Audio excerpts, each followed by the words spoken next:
Team Secret versus EHOME. The one and only, it says on their logo. Well, they've got one. They need two, though, to go through to the semi-finals and reach the top 6 for a guaranteed prize pot of $1.2 million. And that's a minimum. We're into the draft for Game 2 between EHOME and TC.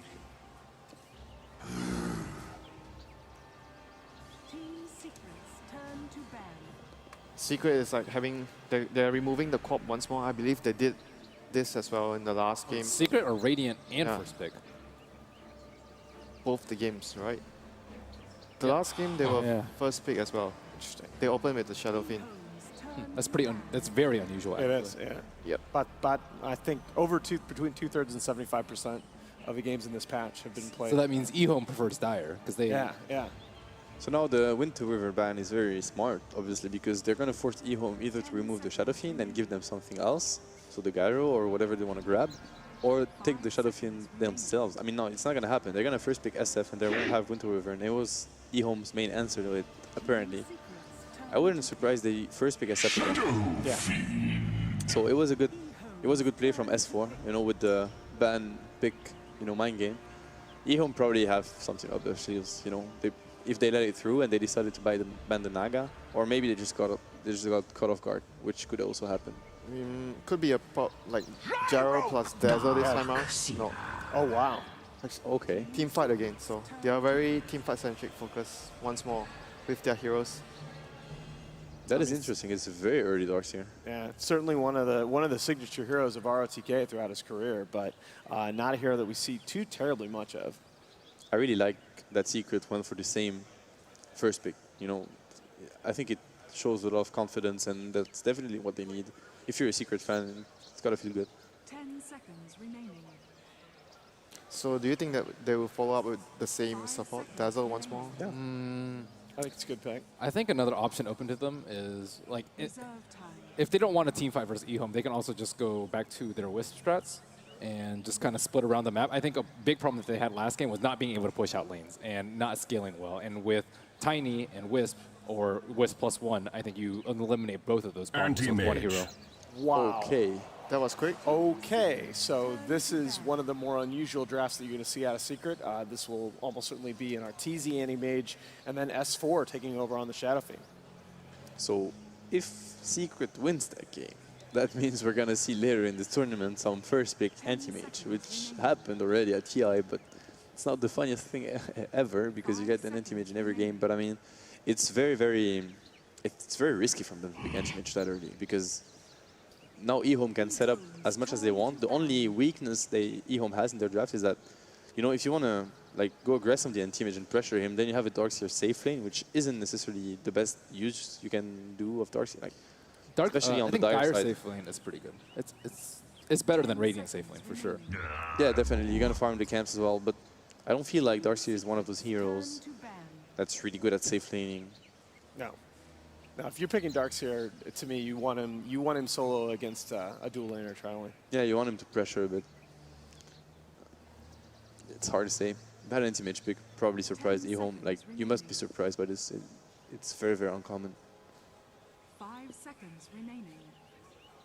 I still think they have to do something to pressure the AM. Like you talk about Darkseer, but Darkseer alone can't really stop the AM. AM is actually very decent in the lane against a Darkseer. You can always like get the spell shield early, and he can just blink and harass you with the mana break. So I think anti-mage is very fine with just one Darkseer alone in the lane. He should be able to free farm regardless, unless you bring more heroes in. Even later on in the game, Darkseer is a very good mana void target. Yeah. No, and I mean, Arteezy has played anti-mage, it looks like 6 times this year, 7 times this year, and I mean, he's over 750 GPM average on the hero, just absolutely crazy. And we haven't said it, but those are 2 Arteezy heroes, and they first picked 2 of those, so it's going to be an S for SF, I would assume. I don't think S4 is going to play the anti-mage. So what kind of pressure lanes are we looking at with Tusk out? Undying, I think. Undying could be a good option here for them if they want to run dual lanes with the Darkseer. Do you think they can just dodge it and then have a safe lane carry that's as strong as, if not stronger? Do you think Gyro +1 mid is good enough? Depends though on the whole lineup and what type of support heroes they have. And right now, EHOME has very strong lanes. They have Rubik plus Gyro. Their lanes are very strong, so if they do like Darkseer +1, any strong strength hero to disrupt the anti-mage's farm. The anti-mage can't really go anywhere else. EHOME's turn to Yeah, I like the Rubik pick to deny it from Secret. That's definitely a Kuro hero. The Dazzle pick certainly expected. You'll see Puppy taking over that role. Again, Secret's draft is, like, I mean, I'd say more balanced, but it still lacks a lot of disable for now. So their last picks are going to be very important. I don't think drafting something like a Spirit Breaker or Viper again will do them any good. I think it will. 10 seconds It's very scary. They need to have very Yeah, Balanced I think Ember picks. could also be good. Like, 5 seconds. yeah, because they don't have something any like this. stuns, and there's Iron Shell plus Ember. That's usually something the Chinese team's favorite to go. It's pretty scary in the middle game if you don't have lockdowns against that. So what do we think here for Secret's offlaner? I'd lean toward an Earthshaker, although Zai doesn't play that hero too terribly much. There's still a Brood in the Yeah, pool. they're still Brood. Ooh, wow. Yeah, but there's Darkseer on EHOME side, which sort of discourages the Brood mana pick most Yeah. of the time. Especially also if you pick Brood AM, although it can be good later on in the game, Yeah. you're kind of forcing your opponent to go aggressive and you have an AM. You're basically, you know, hurting your AM. I mean, they do have the combination of the Dazzle plus the Brood, which is Templar very Assassin. strong. So they might be still thinking about setting up for the Brood, but EHOME definitely has answers for the Brood. TA, so they're looking to pressure the SF. I think in that game, if EHOME manages to destroy SF somehow or really shut him down in the early phase, they're gonna do really good because first, like, they're gonna be able to pressure way more because AM is not gonna come online before minimum 20-25 minutes. And they don't have to worry about taking the game 10 late. seconds Yeah, remaining. exactly. And also SF is gonna be looking to farm jungle because that's gonna be the only, 5 seconds you know, remaining. like SF is gonna take the safe farm, and that's usually what AM wants to do. So it's gonna make it really hard for Secret to, you know, balance their farming. Yeah. So CTY's last game on TA was 12-2-11 at Mars TV against Empire, and that was against a Tiny Wisp from Empire. So very strong numbers on that hero. This pick will determine more or less what Secret wants to do. I feel like it could be really hard to distributing the farm equally between the Shadow Fiend and the AM, and I would say Shadow Fiend would more or less might have to take a sacrifice, like he takes less priority and given more to the anti-mage, depending on how the game goes for them. I still feel like you've got to have some kind of AoE control for your offlaner. Tidehunter doesn't make sense because you've got two heroes, even three, that can buy a BKB already on the side of EHOME. I still, Earthshaker I feel gets there earlier 5 with this seconds combo. remaining. I think Shaker is a pretty good pick indeed. Shaker is more like team fight focused as well. Like I talk about having pressure against the anti-mage. Like I think their lanes at the moment they can still do like Undying still fits very well with You mean their for lineup. EHOME or for? For EHOME, they can do like yeah. Undying off lane plus Darkseer, and Undying plus TA is. I personally like the combo a lot, the traps plus the tombstone. And now they got rid of the Brood, which is good. So if they actually, like you mentioned, want to go for a dual lane, off lane, which they could also could, but that lane is not the weakest though. Like AM, Dazzle, Witch Doctor is still a strong lane. Yeah, but definitely. Still now a they good can lane. get away with the dual lane, safe lane that's going to control whatever Zai plays. Brood was the only hero that could actually pressure, I think, Rubik, Gyro in a 1 versus 2 situation. Yeah, definitely. Not even pressure. They can. So I think something like Shaker, Magnus, it's hard to say. They need something very special. Zai doesn't usually play either of those. He's more like, you know, an axe bristle sort of a guy. Bristol is like a space taker. I feel they need a space maker now because having anti-mage and Shadow Fiend, they can't afford to have a Bristol in their lineup.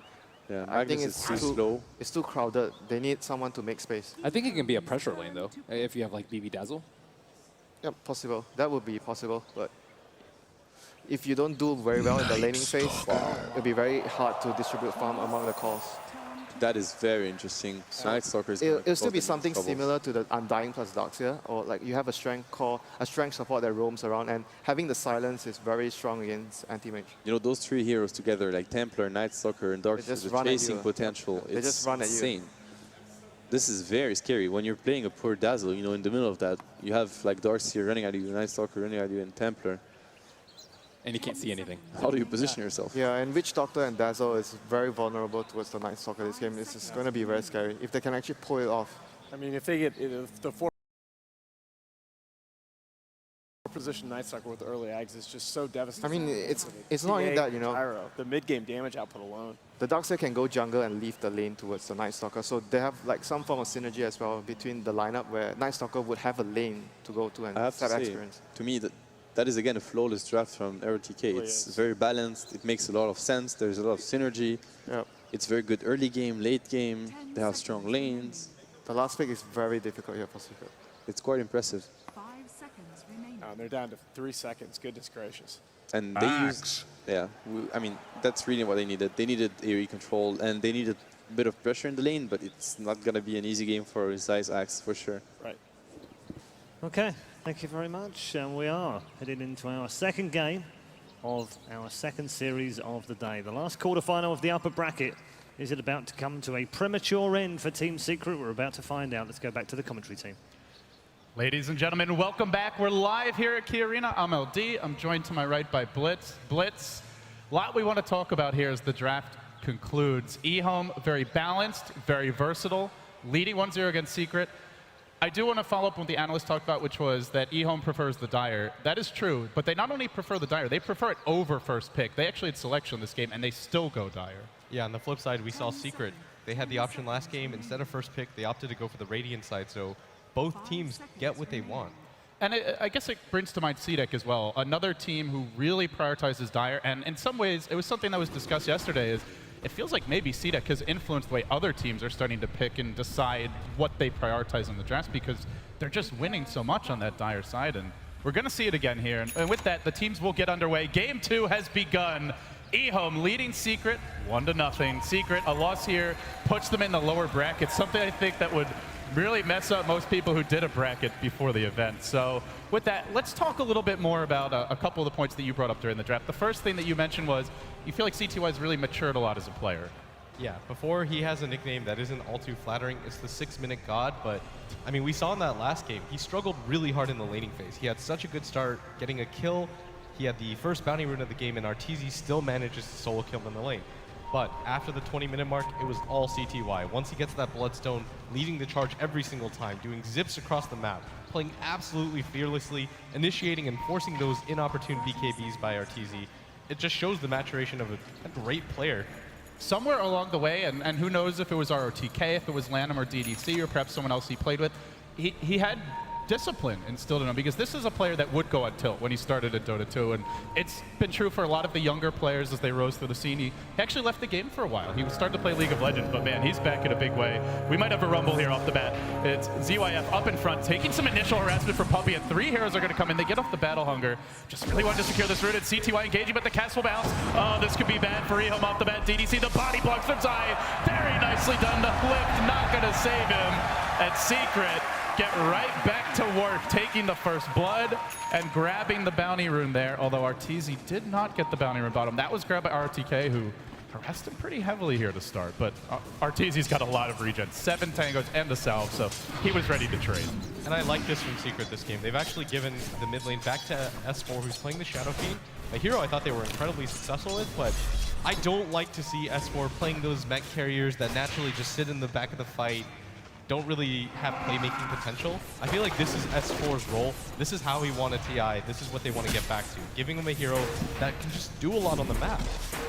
Yeah, and it's a hero that has a nice kind of balance, as you're getting at. Not only can he scale with farm, but he doesn't really have to sit and farm. Once Shadow Fiend gets that first item, the treads maybe as well, he can start making plays, and then Arteezy can play the 4 protect 1 with Shadow Fiend more in a team fighting type role. So it's a more versatile opening. They are going to make a move here on Zai top lane though. Try to chase him at the same moment. There's also action bottom. It looks like Zai is taking heavy rock barrage damage. RTK able to surge away in the bottom lane. Zai the man in danger. Puppy with the body blocks. Beautiful blocks, but he's going to take the rocket barrage instead. Oh, he played so well to almost save Zai, but unfortunately this is a gyrocopter, and that meant he was right there to take a hailstorm of rockets on round number 2. Yeah, that's the strength of the Gyrocopter, is that the Rocket Barrage might be one of the top 2 spells in the game at the early phase. With just 1 or 2 levels, it has kill potential, which is pretty absurd, and that tells you why this Gyrocopter is so favored, because pretty much any support pairing with the Gyrocopter is successful. That's what allows you to see heroes like Dazzle picked up, where they're not typically the best laners. Same with the Night Stalker, but Gyrocopter makes everything okay for your support. I gotta say, we've got some great signs here. I don't think I've ever been portrayed as kawaii, but this might be the first time. Oh, the wow. We saw that guy. He has really sick hair. Yeah, he does. He's That's got a really amazing good hair. one. He also has hair, which is more than some of us can say. Wow, don't sell yourself. Don't sell period. That was black like the short. worst attempt to cover. You're like, there's nothing I can say. I only feel sort of bad for people with that hair. Because I'm friends with Ted. And he's I'm gonna terrible shave your head at one night when you're not looking. I'm okay with that. Are you? Yeah, it'll grow back. Do you want to do it here That's what live? hair does. Well, we're back underway. It seems that'll have to wait for another day as Lanham takes a lot of tower shots on the way out. He's probably just gonna have to go heal. They do get the kill. It forces his Fountain back though, and Zeiss should be able to stick around in this lane, so he should get a little more space for experience. Look at the mid lane now. Now this used to be an incredibly TA favored matchup. There were some nerfs to the hero, there were some bugs fixed. CTY winning the lane so far slightly. He's 8-3, but it feels like nowadays the Shadow Fiends tend to do a lot better in this 1v1. It is still a TA favorite matchup just because it's incredibly hard for the SF to get kill potential on her. And that's what you always want to look at as a mid laner. How can I kill him versus how can he kill me?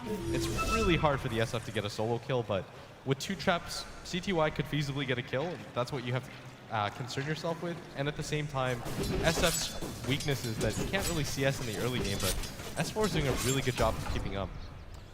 S4 will get the rune bottom, courtesy of Kuroki's in rotation, but it was RTK putting a lot of pressure there. Has hit level 2, no stacking just yet for the Darkseer, nor for the Shadow Fiend, but you got to imagine between those two plus the anti-mage, even the TA, I mean, there's 4 heroes in this game that can definitely benefit from jungle stacks across the map, so wouldn't be surprised to see the support start working on that soon. Arteezy with an aggressive blink in bottom. A matchup, I remember Black used to play this matchup a lot, and he felt like it's a matchup that Anti-Mage should really be able to dominate if he can get aggressive from level 1. Just walk up to him, mana burn, you trade your HP regen, but you get rid of all of the Darkseer's mana. But this time they didn't have a support here when the lane started. So RTK's already hit level 3, he's almost got his soul ring, having more space than what you normally would get. As you said, that he did exactly what you wanted. He blinks forward aggressively on him, already getting 2 levels of the mana break just to get aggressive. And Arteezy doing a good job of not needing any real supports, but in Secret, they're kind of showing their hand there. They're saying to themselves, okay, if we're backed into a corner, game 2, you know, if we lose this, then we get dropped to the lower bracket. We're going to pick Arteezy, the anti-mage. How much space do you see Secret getting in their jungle right now? They have a Shadow Fiend and an Axe who both really want to use that space, but there's a TA in this game. You can put traps in the camps. You can also ward block them. They have a Night Stalker who's a pretty aggressive roamer. Do you think EHOME's going to be able to get into the jungle and shut them down? Do you see them getting aggressive here in like the next 5 minutes? I think during the second nighttime, it's going to be really crucial for them to get aggressive on the map everywhere. They just have to apply pressure. I actually felt like Secret, you know, they got their game plan off in the last game. They were able to apply pressure. They got aggressive in the jungle. It just took that one terrible fight where they have track, you've got a Storm with the Bloodstone, but those things don't exist this game. And I feel like EHOME kind of read their strategy correctly this game as well, and they're saying, okay, we have to apply pressure. We can't just let Secret get comfortable, take our own jungle, and then slowly just kind of throttle us to death. We have to get aggressive. We have to pick a lineup that's just going to run at them, and I feel like that's what they have here. One thing also worth mentioning is they did not have a very good Roche lineup last game. They ultimately got the Medallion, and they took Roche, but it wasn't like a lineup built for that. But this game, they have the Templar Assassin, something that CDEC has also done quite a bit, where Shiki will play it. And I mean, CDEC, I think, more than EHOME, really value the early Roche, whereas EHOME will kind of take it as a part of the flow of the game when they feel like they have the space for it. But definitely something Secret have to keep in mind. And until they get the Blink Dagger and the Axe, not really going to be as good at creating pressure around the map. They are pretty farm dependent here until they get the Shadow Fiend mech and the Axe Blink. Yeah, the Templar Assassin, there was a time period where we saw her picked all the time when she first came out. She was even like first pick material. Yeah, she was just a lane dominator with almost no equal, but as time went on, you kind of saw her relevance drop off, but I think the biggest change to her was just the fact that the Deso, the cost of it is so low, you can go for the immediate Roshan after you grab it. Just you and one other hero can pretty much do it, and once you're able to get a 15-minute Roshan as a result of that, she can just snowball, and her natural weakness is she can't really initiate for you. Once you have an Aegis, you can't really stop her from going in. And she could do it so safely because of the traps as well. So you always have some vision, you have an idea where they are, and this is the analysts called it a run-at-you lineup, and it can be. It definitely can be. They've got Gyro. We've seen this hero going for aggressive ganks very often in the tournament. Night Stalker, great roamer. They have Iron Shell, surge potential on TA. That's terrifying, to put it mildly, but they don't have to. They can also farm Ancients, they can farm the jungle, they can go for at least a decent late game. So it feels like a very flexible draft, and even if it goes late, you've got Darkseer versus Anti-Mage. Used to be very annoying to play against him with the wall, and still could be a threat here. Also, you can get the Shadow Fiend aura as well, so Yeah. pretty irritating to play against. For me, the onus is on EHOME's lineup to really get aggressive because. So you want to see them take the fight to see? Yeah, they have to in the early game because, like I said last game, there's no real natural counters to Storm last game. Like, yeah, you've got the Bane's Fiend script, but that's in an ideal world. Yeah. But this game, the same exists for Arteezy's Anti-Mage. Lift is a terrible ability once the Anti-Mage has a Manta style. Same with that Silence from the Night Stalker. There's almost no hero on EHOME that's going to build disables. Maybe in the ultra late game, you'll see a Darkseer get a Hex. But more often than that, we'll see him get a Blink Dagger, the Mech, the Shiva's Guard. And I actually think third item, he has to go for the Hex here because there's just no disables. I mean, we saw what happens if you don't get that early lockdown on an Anti-Mage earlier today in the EG Complexity match. I was talking to some of the players. Some felt that we could have seen an Orchid Rush from Swindle. Also a possibility for a second item, Sight the Vices. We will unpause. We're going to get back underway now. Teams just needed a moment there. But didn't have the lockdown. And Arteezy, it was a worse game to lock him down than this one. Like, they really had nothing on an Anti-Mage, but this game still isn't exceptional once he gets the Manta. Yeah, it's going to really come down to how aggressive EHOME can get. And I think that's why they take the TA, just because they can go for the Roche and then play objective gaming. And I think that's how they have to play, because once that Anti-Mage gets maybe 3 items, there's no real peer for him in this game. And the Gyrocopter does an okay job of keeping up, but the split push game especially is going to be so hard for them to deal with.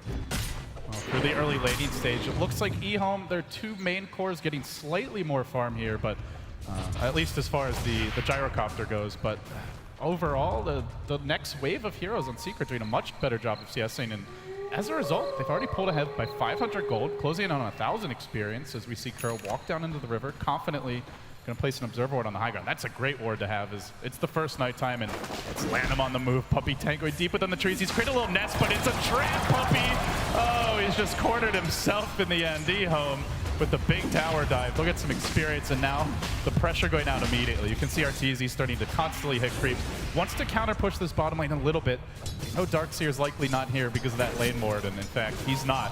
RTK off in the woods, trying to play the jungle game. So for now, the tower pressure early going the way of EHOME, and well, TP actually getting canceled. Secret really not going to be able to defend this tower at this point. Yeah, but at the same time, this Gyrocopter isn't keeping up with Anti-Mage and farm. The Anti-Mage is miles ahead of anybody if you want to look at it that way. 34 CS in just 5 minutes. It's 7 CS a minute. He's almost flawless here, and he's up against the Darkseer. You have to last it under your tower even at times, which can be very difficult. So, as you point out, Arteezy having a great start to this game. And that's going to bode bad news for EHOME as they want to try to get aggressive as fast as they can. CTY is about to pick up that level 6, which he does. He's going to try to look for opportunities on S4, but S4 is just playing the patient game. He's forcing out the lane as fast as he can and making it really difficult. What CTY wants in an ideal world, you want a decent creep advantage, so the S, there's nothing that can just break your refract. If you right-click the SF in the middle of a creep wave, you're just going to get right-clicked back. Here's the smoke, and let's see where they head. Kuroki moving towards mid. RTK, I think, getting nervous. They don't have vision on the enemy supports right now.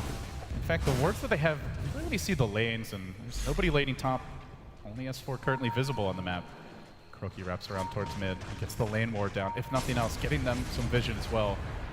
RTK looking for the ancient stacks. Kuro may run into him, but he's alone for now. He needs backup if he wants to get this kill. The ping's coming out. They're going to try to close the gap. RTK even surges forward, and it's right into a cask. Oh, the aggression. It might be too much. The cast not bouncing back. Can he get the neutral tonight? RTK, he wants it, but S4 says no. Shuts the door and takes down RTK. And that was a level 5 Darkseer at 6 minutes. Pretty high level of experience, and well, 300 experience swing the other way. Yeah, and it just makes it even easier for S4 to lane against his Templar Assassin mid. He's not even doing a bad job. He doesn't really have any more jungle stands to go back on, but it is naturally harder for the TA to go for that. She can eventually rely on this ancient stack, but as you saw, I mean... Oh, they're going on mid. Pressuring it. S4 in trouble. There's the Meld Strike. They have it in the background. Puppey looking to hang on for now. They'll let CTY take the tower. Does he get another trap and go for this? He decides it's too risky. DDC was wrapping around as well, but they keep S4 healthy. They're going to get a sentry down in the lane once again. The raises forcing the wave out and buying S4 the time he needs to heal up, but not to be deterred. This is something we've seen more and more as the tournament goes on. The aggressive moves from Gyrocopter. ZYF deep behind enemy lines of S4 stops for this camp. Oh, He's going to actually run behind him. S4, they came from behind! Oh, ZYF making the plays. This is how Secret normally play. They really push it to the limit with their farm advantage. We saw it a lot through the group stage. But EHOME have been reading that, and they're looking to punish it, and now they want Puppey. Graves about to cool down here, but he's so much on his own. Even if he gets the Grave off, he won't. CTY looks to lop his head off, but it's actually DDC, the man to get the last hit. It's that ward down here that isn't in vision of the sentry. Secret just naturally assumed if there was going to be a ward, it'd be on top of this cliff, but it's just out of range. They just spotted him all the way through. Or even more in the middle of the lane. You've got the sentry there as well, but both sentries just missing.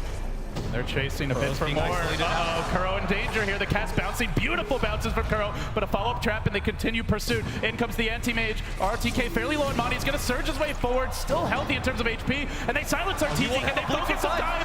5 seconds to go. The Grave, I don't know if it's enough. He runs the other way. Last on attack, and they get out to blink. He makes it. RTZ survives. They surge. No vacuum. And now the turn. S4 marching back. He's got the move speed advantage. There's the casket. It's going to bounce once to CTY. That's all they need for DDC. One more auto attack. They pound him down. ROTK also forced to run. Secret bouncing right back. They could have gone for an easier support kill, but they thought they had the bigger one. That juicy anti-mage and the well-timed Grave and the Blink just cooling down. EHOME, they get thwarted in their effort for the bigger kill. And that was perfectly timed, and if they had been successful with that, they could have denied RTZ a lot of time, could have made it incredibly hard for him to get back into the jungle. But with that play, all of Secret rotating down just to be able to protect their anti-mage and that jungle. The Grave was perfectly timed. RTZ waited out that blink for as long as he possibly could, manages to TP out at the last second instead of just running away, which I think was the correct decision.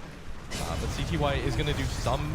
Oh, they want S4 now. This one's going to be hard to escape from. Call down hits him once. He turns for the raise. He does bring RTK to a 3rd HP, but that's not enough for the kill. EHOME.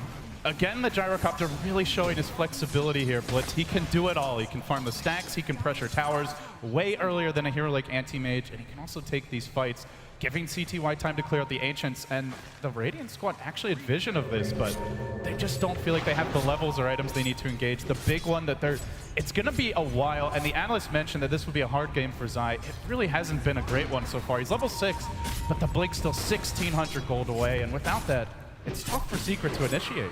Yeah, what they're waiting right now is on EHOME to overextend like they did at that bottom push, where they can catch them out, run them down, but I mean, that does rely on EHOME getting over-aggressive, and it's hard for Secret to really catch anybody out pre-Blink Dagger Axe. And I think that's kind of the weakness of their lineup. They have a lot of counter initiation, but their initiation game is incredibly weak, but they are putting a lot on RTZ right now. Because if this anti-mage gets incredibly farmed, they realize the type of position they're in. They can just play the split push game. He's done it before. He really has.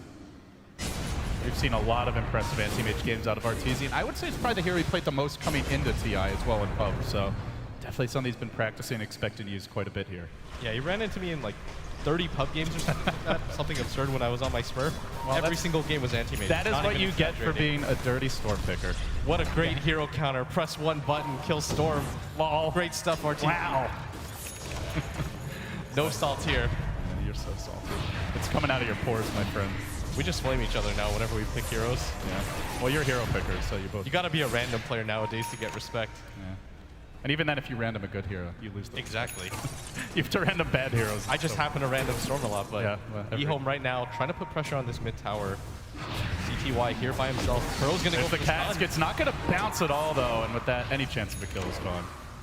And it's about to be closing in on that next nighttime. You may see some moves coming out from EHOME. You can already see the more aggressive trap placement in conjunction with these wards, and actually a very unique one in the trees here near the Radiant Tower mid. Not something you see often, but it's a cool trap to see a support trying to back somebody up. And as you said, Secret, they want EHOME to come to them. And what do you know? EHOME are coming to them, but will this end the way they're hoping? That's the question that remains to be seen. Yeah, and one of their crucial disables, maybe their only real disable, DDC, is at this top lane right now. And it's not easy. He wants his level 6. He really does. There's the trap coming in mid that denies there. S4 with a good start to the fight. TP's going to come, but Call Down was ready for this. Arteezy runs away. It only connects on Kuro, and now they pound it inside with the Rocket Barrage. barrage, almost half his health gone. Lanham surrounded though in between two. Not that tanky anymore. Even Arteezy gonna get involved, but this leaves S4 to the Wolves. There's the Grave, well placed to cast. That bounces beautifully. The wall zoning some of Secret back, but Arteezy rushes in. He tanks the rocket barrage. He's got to blink away and blinks to the south. That leaves Zai to be left for dead and he'll be collected in the end by CTY. But oh, they found Kuro. He's way in deep. He does have a teleport scroll. Lift is ready, and they've also stolen the castle. They've got 2 ways to stop the TP. They'll start with the lift, and that's all they need. EHOME, it just feels like they're the stronger fighting lineup right now. A pretty decent engagement from Secret, but just didn't have the firepower. Yeah, this is not where Secret's game is strong right now. They have to just get Arteezy that Battle Fury so he can decide to split push, but right now, EHOME, they're perfectly content with taking that trade. Even with losing that Night Stalker in the early game, they're perfectly okay with that because it means that Secret are more willing to engage and commit to a fight, which is what they want. They have 0 disables. They've got the Rubik lift, that's about it.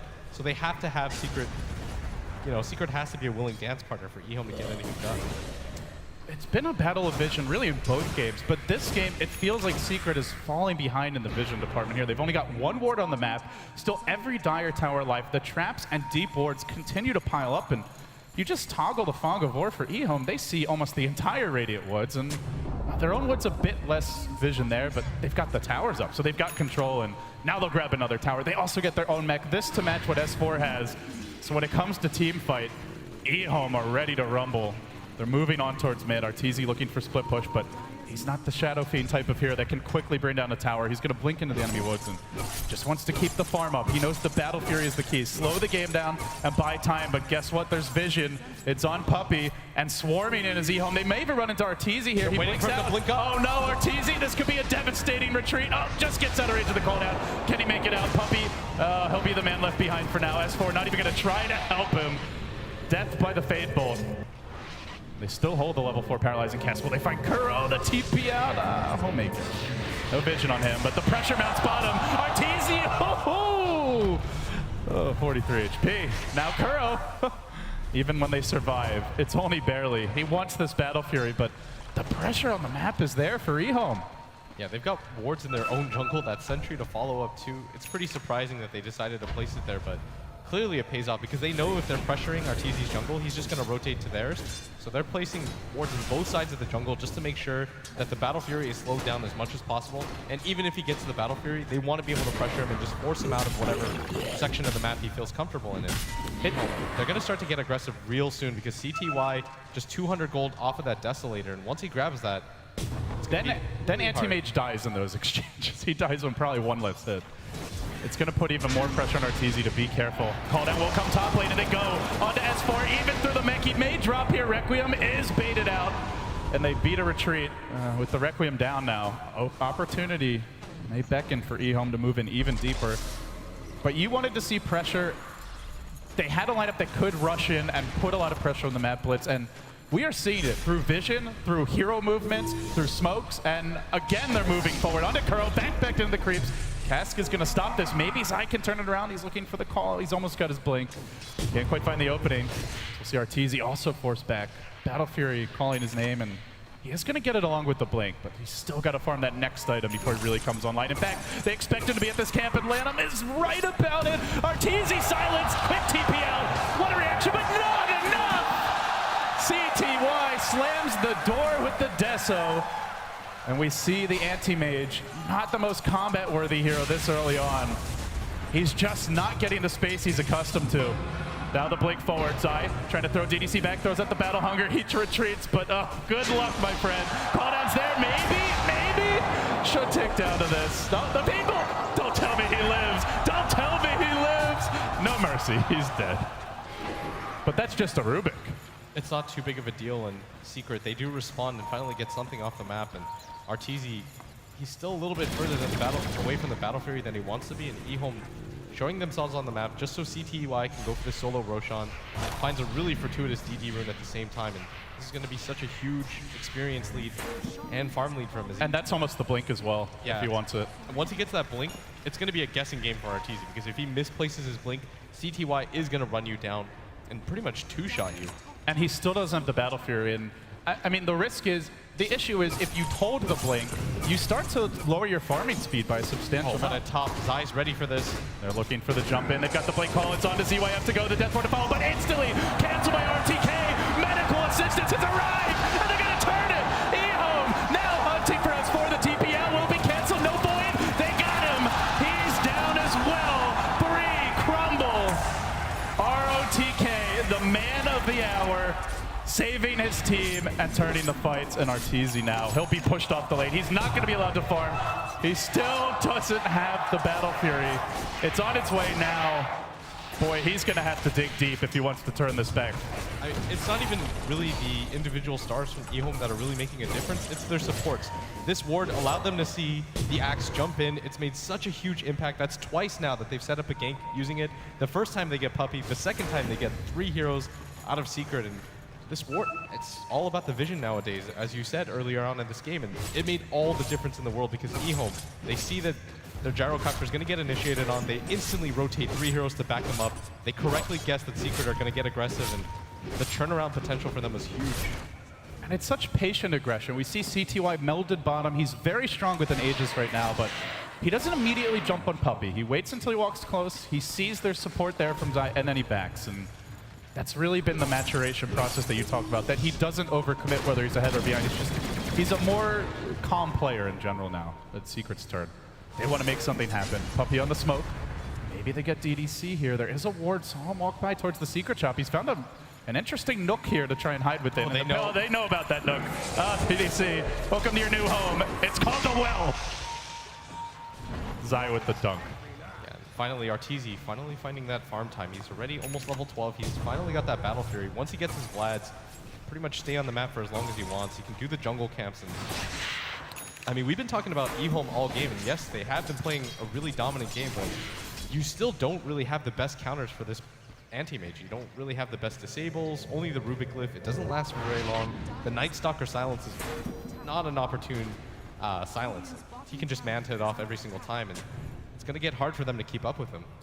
And that's where EHOME want to keep it up. CTY's looking to do it bottom lane. He will press the tower forward and drop it pretty low in terms of HP, but Puppey pings it out. They'll rotate in S4. And it does need to be reiterated that their cores are farming. S4, neck and neck, in fact, surpassing again the Templar Assassin on EHOME. And Arteezy still the leader. The have-nots are the supports, though. Looking at Kuroki, normally one of the most farmed supports in the game, up there with AUI 2000. And he's doing a decent job, but this lineup needs a lot of space, especially for the 2 main cores. So it's going to come down here to positioning, it feels like. Puppey and Kuro, not quite as much to work with item-wise. They got to do it just with sheer savvy and veteran wit. In all honesty, it's just the warding. ROTK, he has a gem that he picked up himself, so it's incredibly hard for Secret to keep up wards on the map.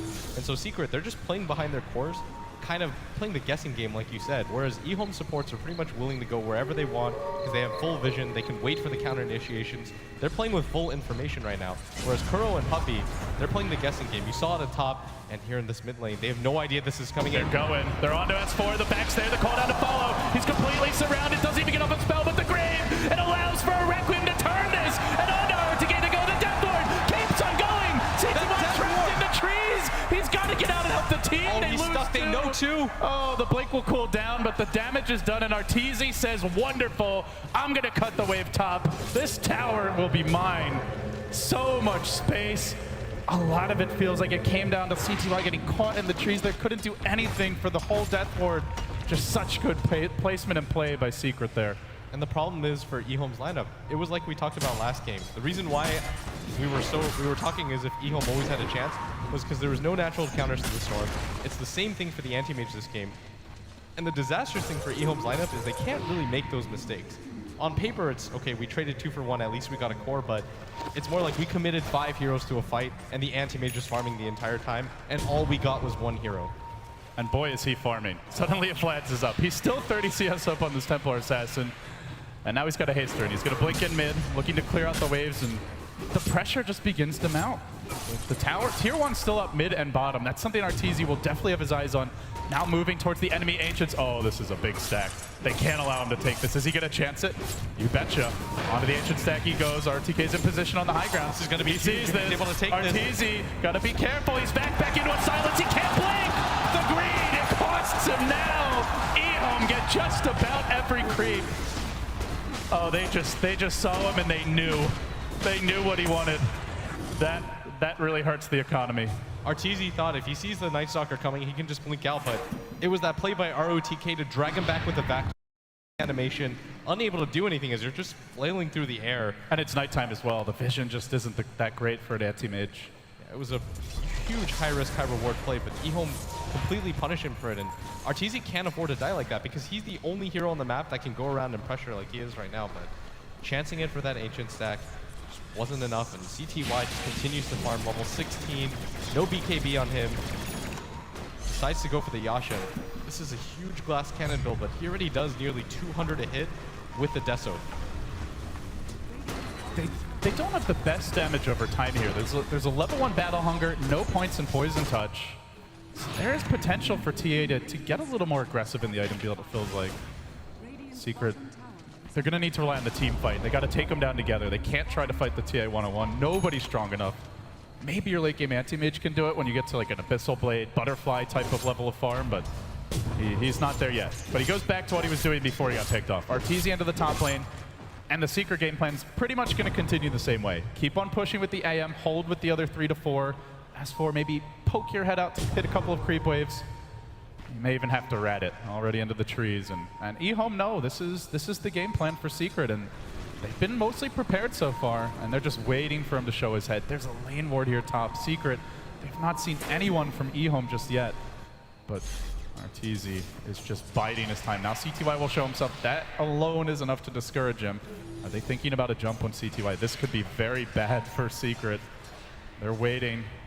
They're still waiting to get vision on somebody else. And they're not going to find it. CTY off into the jungle. The rest of Secret do smoke, and they head towards top. Oh, they're actually going to spawn him out. They're going to go for this as fast as they can, and this should be a kill for Secret. Now CTY returns fire. Gem hits the deck. Zai tries to retreat with it. He survives with 10 HP. So low, but the turn. Arteezy also almost dead. There's a blink in 3 seconds. Arteezy's going to have his own blink in 1. Does he get the instant blink? No, he misses on both. The back too late. Arteezy heading back as quickly as possible. And now reinforcements arrive. They grab not only the Night Stalker, but far more importantly, that precious gem onto Zai. That was the real prize of that fight. Taking it off of them, being able to get some map control back is fairly significant because the Night Stalker, he's not a huge kill, but it's the gem that came with him that makes that so worthwhile. And at the same time, it just creates a little bit more time. EHOME don't want to get into 4v5 fights, and while the Night Stalker's on the deck, they're going to wait for him to be able to come back and pressure the map again. And this is going to allow Arteezy to farm his own jungle for the first time in the game. It's funny when you put it that way, but it really feels like it's come to that. Still, more space. He's down about 3k gold here in the enemy cores, but Yasha's coming. And the big item that makes him far more difficult to take down is not unreasonably far away. It's the Manta. But to match this economy, EHOME continue to stack their own Ancients. They've been very consistent about farming these as well, and as a result, they're able to hold steady with the 8k, more like 9 to 10k gold lead, it looks like. Puppey also looking to farm his own with the medallion. Big item out now. It's going to be a blink on RTK. And the combo potential is there. Call down. You've got the side blades that could splash through. Maybe DDC steals a Requiem. That would be a dream if he could pull it off for EHOME. For me, it just feels like the Death Ward from Kuro is going to be the huge game changer. We saw it in that last fight where he was able to keep it going the entire time. It was a large reason why EHOME didn't want to continue to commit. He's now bought himself a Ghost Scepter.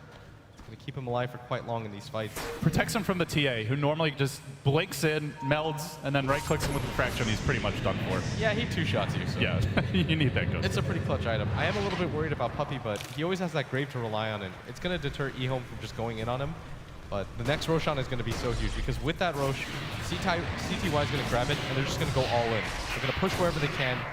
They're going to have a lot of faith in his damage potential, and I don't really know what the game plan is for Secret at that point. If he gets that Aegis, if they're able to take down that tier 2 mid, I think that EHOME should be able to go for the high ground because they want to hit this timing where Arteezy still can't get into fights. I think even with the Manta style, Arteezy can get blown up by just the TA himself when he's this smart. We saw it from EG earlier today. They had fear on the split push. There was the amazing song from AUI that canceled 2 TPs. They held, and it was enough for EG to ultimately take the game. That one big fight. Now, for Secret, the big way to cancel TPs is a blink call from Zai. So that could be where they make their stand. Is not even the actual head-on fight, but just the split push of the anti-mage. Everyone from Secret right now is grabbing a Ghost Scepter, and I think this is a good plan. Where's that You want to fusel extend the blade? game. You just want to extend the game and the team fights for as long as you possibly can. Zai blinks in, you can just call, pop your Ghost Scepter, and lead the fight around while your anti-mage picks off supports. That should be the game plan for Secret. DDC, blink, back on that immediate lift. Oh, the combo damage. S4 is a BKB, not using it. He pops his hastered, and that is enough. Well, CTY thinking it's not. Surged in, but they decide it's a bit too aggressive. He's got a full Daedalus on the courier. Yeah. Well, that's going to be trouble. I thought he was super far before, and I didn't even see that. Oh, That's what the net worth chart is for. With this, Daedalus complete. Could just walk right into the Roche pit, potentially. And that's what CTY is going to do, but the rest of the team doesn't seem like they're going to join him. He's chewing through this Roche. Oh boy, it's really need any help right now. No. He's going to hit level 19 with this. That far exceeds anybody on Team Secret. Lanham just likes to watch, but now he's had enough of it. Secret are deterred in their pressure top. Arteezy does shove the lane in. But EHOME distributing heroes wisely around the map. So they take the Roche, they don't give up any objectives. And now CTY back to the farm game. Lacking a TP scroll. Maybe something Secret can play around here. Not sure what he could even drop for that. He's just going to be TP-less for now. This is such a weird timing right now. EHOME, they're really strong, but they don't really want to get picked off here because Arteezy can just go for the split push. Every single time somebody from EHOME dies, Arteezy just shows himself top, continues to go for the split push, but he has to be careful here at top. This game has just turned into like hearing the blink sound every 5 seconds.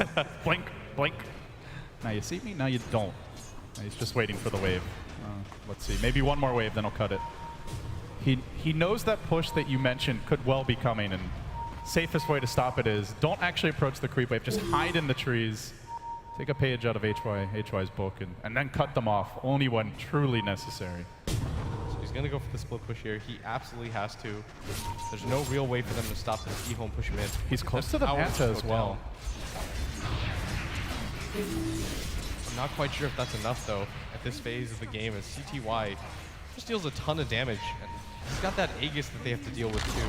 Oh, Kuro! That Ghost Scepter may well have been required if there was a crit coming out from the Daedalus. I'm pretty sure that just saved his life. It was a good buy. That felt like a Daedalus hit. He's pretty happy about what just happened right there. Here comes the creep cutting, and this is going to be the area where we see the most of Arteezy, is just that kind of rim near the enemy side of the map. But uh-oh, somebody isn't so mobile. It's Puppey, trapped in the trees, will end up going down. Meanwhile, mid, CTY hoping that S4 dares to walk up the ramp. Oh, S4, DD ruined, BKB, no TP, no TP for S4, in trouble. There's the first trap, he could BKB out of the slow and try to man fight. He's gonna go for the Requiem button, no chance in hell, even through the damage of the Requiem, and it was a lot, the double Rec, not enough. Yeah, if you think at bottom, by the way, if that was a bad move by Puppey, so if Puppey, if anybody shows up in the lane to kill him, it's just free information for Arteezy, because he knows guaranteed 2 heroes down there. One of them has that lockdown ability that he's afraid of before he has his Manta, and it allows him just TP top, split push that lane. It's almost like you just trade a support for information and farm on Arteezy. Like, Puppey won't make a difference in this game anymore. The Hellbear Smashers now also trolling the waves. If Arteezy can't do it, the creeps will provide the needed support. So they have to go in with a very minimal wave, just their own Satyr Tormentor here, and that's not going to help against the backdoor regen. But that's now a completed Butterfly on ZYF. This is just getting ridiculous for EHOME. They've got to be frustrated by this, but still with the lead here. In fact, they've been increasing it. A 12k gold lead, a 12k experience lead. Still, despite how aggravating it must be, they're pulling ahead more and more. Yeah, but this is what Secret want. Just continue to extend the game. Hope that EHOME overextend like they did last fight. And I don't know if they have it in them. If they overextend again, Arteezy's just going to get so much space. That's going to be like pretty much a Butterfly or a Basher after, or even close to an Abyssal Blade after one really bad fight. Yeah, with this lead, you can't really throw it away, especially when you've got such a mobile hero. They have the blink. Live to follow this up. Call down is waiting as well. They're going to immediately force out the blink. They couldn't quite get the silence off. Arteezy could have manted it anyway. Zai Fishing with his own blink call. He's not going to connect the urn, stopping a potential blink out. Now they silence him. Anti-Mage Illusions working on the carries here. Zion a bit of danger. S4 there to usher them away, but blinking forward. It's CTY the crit. Not coming out, but the fact now. S4 Graved, a beautiful goal. And the Death Lord looking at goal. Kuro with the damage. Not enough though. Now he's on the run too. S4 may also fall as an RTK. CTY cutting off the path of retreat and executing Secret inside their own base.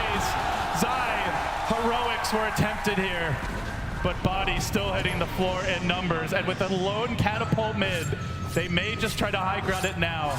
Oh, EHOME's just going to go for bottom. They smell blood right now. They realize even if S4 has a buyback, he can't really do anything with just 9 souls on it right now. The time grows desperate. Where does Arteezy go? If he goes mid, there's a tier 2. There's a glyph. If he cuts the wave bottom, it's too late. There's already a gigantic wave in here. There's no Requiem on Shadow Feet, no BKB, no buyback either. They only have a buyback on the Witch Doctor, who's lacking a Death Ward. Secret just trying to force cut the waves, but it's really not going to matter. They can't actually threaten racks here. They can't even threaten tier 3s. He blinks back towards mid, trying to prevent an additional lane of racks from falling.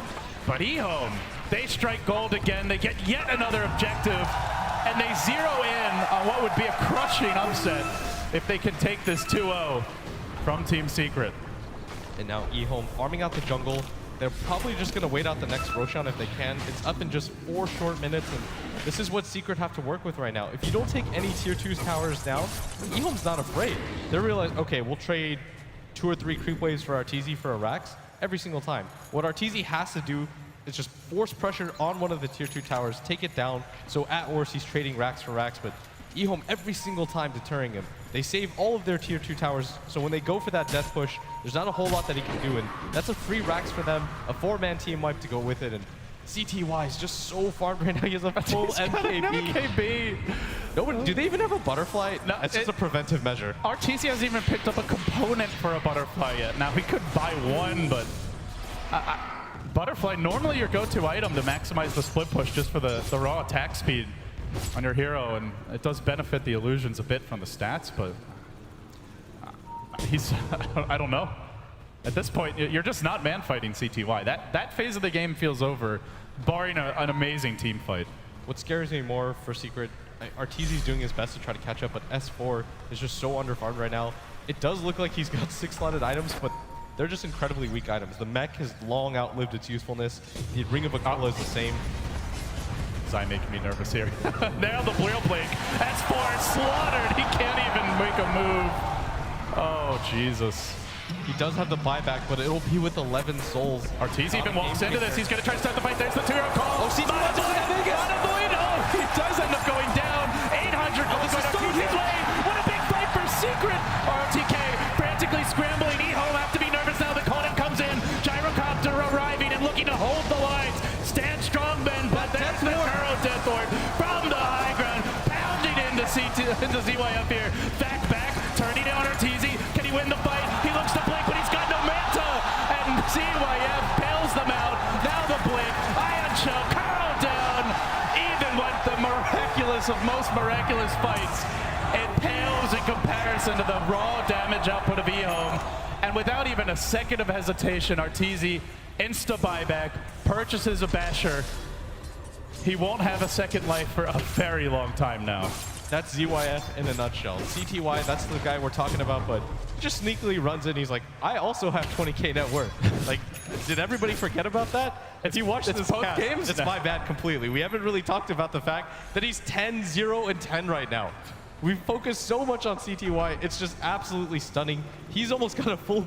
All right, he actually does have a full MKB complete. And I think Secret is in a similar situation. They all in to kill the TA without realizing there's just an equally net worth farmed Gyrocopter waiting in the rear. And he was late to the fight, too. Yeah, he got there like didn't even come in. 2 heroes were dead. The Night Stalker was on the run. The Darkseer was just trying to get out as well. And oh, hey, call down, flank cannon. Get the hell out of here. Oh, EHOME now. Won't have the Aegis for a little bit of time, but it's about to respawn, it looks like. Just a minute or so. And there's no anti-mage buyback blitz. This means they could push with Aegis, with 2 ultra farm cores, and a Darkseer that outstrips the Axe and even the Shadow Fiend of S4. So basically 3 farm cores on like 1.5. And Secret are just going to have to play picture perfect Dota to have any chance of holding this. Yeah, and S4 doing his best to try to catch up, but what real items is he going to go for? He could go for the butterfly, but you've got 2 heroes already countering it before it even comes out. A Satanic could help, but then he'd be left with 0 damage. I don't really see what item he's going to get to really change this game.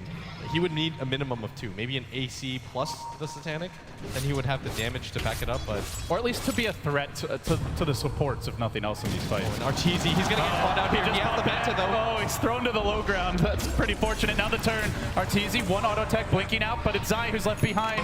Zai in a bit of trouble. Can he make his way out? There's the Ghost Scepter desperately hanging on, but going back in!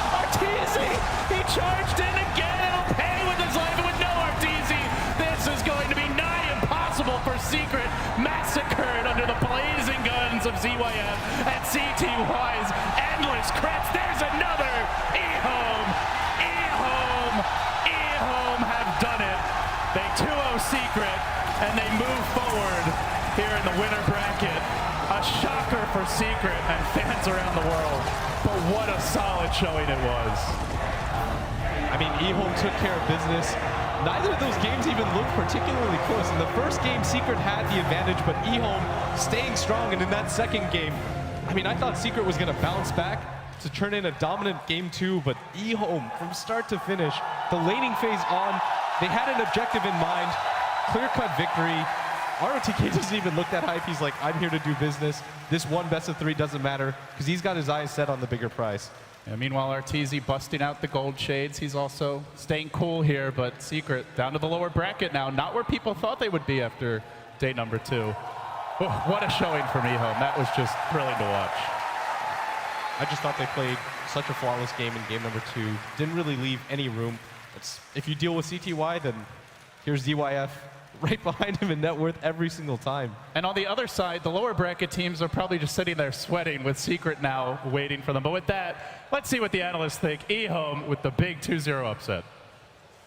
A monumental result from the upper bracket, one that no